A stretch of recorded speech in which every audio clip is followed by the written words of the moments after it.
محمد ناصر الدين الألباني واحد مدلس. شلون مدلس؟ الحديث اللي يخدمه يصححه، اللي ما يخدمه يضعفه. مثلا راح اعطيك فد من اكاذيب الألباني اللي انتم ما تدرون بها، وانا يمي الألباني، تاريخه يمي. الألباني حينما اراد ان يثبت ان اهل البيت ليس لهم علاقه بالكتاب مال تارك فيكم الثقلين كتاب الله وعترتي، اجى ايش قال؟ قال لا يوجد تلازم بين العترة والقرآن، وهذا حديث ضعيف. هذا وين بكتاب؟ حينما الشيعة في زمان الألباني هاجموا أنه أنتم ما تحبون أهل البيت، أراد أن يثبت هو يحب أهل البيت، قال بل نحن نحب أهل البيت، بل ورد عندنا بالحديث الصحيح تارك فيكم الثقلين كتاب الله وعترتي. بكتاب آخر يريد يوخر العترة عن القرآن، ضعف الحديث.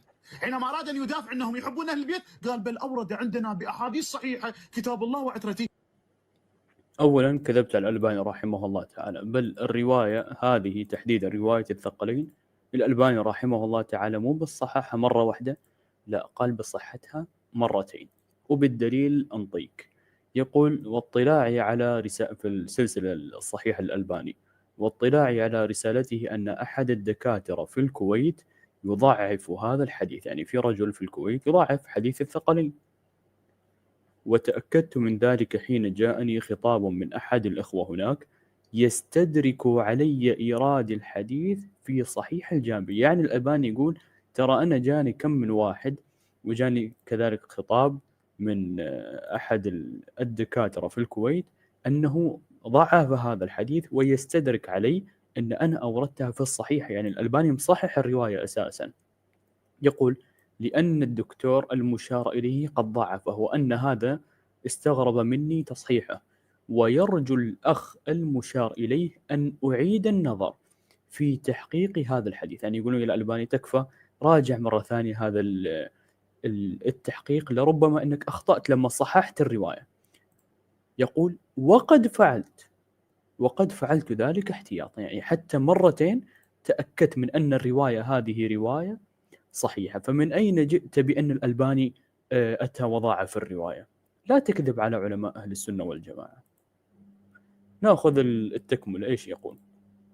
على اننا نحب اهل البيت، فالالباني ما يمشيها علي، يمشيها عليكم، اي بس عليه ما يمشيها. اذا الالباني ضعف الحديث راح اساله اقول له ما هو عله تضعيف الحديث؟ كيف الحديث ضعيف وقد اورد كل رجاله رجال الصحيح ورجال كذاب للمرة الثانية، ورجعوا للرواية الموجودة في الترمذي لا رجالها رجال الصحيح ولا أي شيء.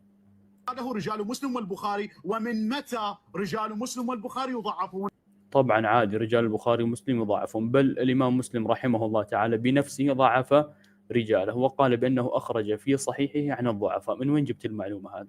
لأن أنت أساسا لا عارف منهج الإمام مسلم، ولا عارف منهج الإمام البخاري، ولا عارف منهج انتقاء الحديث، وأن العلماء ينتقون من حديث الراوي ضعيف ما يصح من حديثه أو ما شاركه فيه غيره من الثقات. أورد هذا كثير من أهل العلم، وأسمي لك الآن مثلا واحد، الراوي أبو هشام الرفاعي الذي أخرج له الإمام مسلم رحمه الله تعالى في الصحيح مقرونا براوي آخر وهو رجل ضعيف، متفق على أنه ضعيف. فمن متى جبت القاعدة هذه أن كلهم متفقين على صحة رجال البخاري ومسلم؟ واتفق جميع علماء السن المتقدمين والمتاخرين ان رجال مسلم والبخاري لا غبار عليهم. كذاب للمرة مليون، ولا اتفقوا ولا أي شيء، بل على العكس تماما. مستعد أعطيك عشرات الرواة من البخاري ومن مسلم ضعفاء، عاد العلماء قالوا بضعفهم. فمن وين أنت جبت القاعدة هذه أن لا غبار عليهم؟ لا، لأن الإمام البخاري والإمام مسلم ترى يخرجون للرواة بالشواهد وبالمتابعات، ينتقون من حديثهم ما صح. فلا فلا تضع يعني الشروط هذه من عندك وتأتي تلزمنا فيها. أساسا متى الإمام مسلم ومتى الإمام البخاري قالوا بأن كل ما أخرجوه في الصحاح أو أن كل الرواة الذين رووا عنه كلهم ثقات؟ من وين جبت القاعدة هذه؟ من أين جئت بها؟ الله المستعان. حتى الحافظ ابن حجر لما تكلم في فتح الباري أورد بعض الرواة وقال بأن هذا ضعيف، ولكن الإمام البخاري والإمام مسلم أخرجوا له من حديثه ما صح وما شاركه فيه غيره من الثقات. لكن هذه المسألة طبعا بعيدة عنك جدا. وعشان أعطيك هدية من عندي كذلك، نشوف من هم بالفعل المتناقضين. هل الألباني رحمه الله تعالى متناقض أم جماعتكم؟ في كتاب خاتمة المستدرك المحدث النور المجلد الخامس صفحة 280 يقول: فإن جماعة من المتأخرين إذا أرادوا العمل بخبر أبي بصير له ليث المرادي يقولون وفي الصحيح عن أبي بصير، ولو أرادوا أن لا يعملوا يقولون إنه واقفي أو مشترك أو ضعيف، ويعتذرون بأن مرادنا من الصحة الإضافية وأمثال ذلك.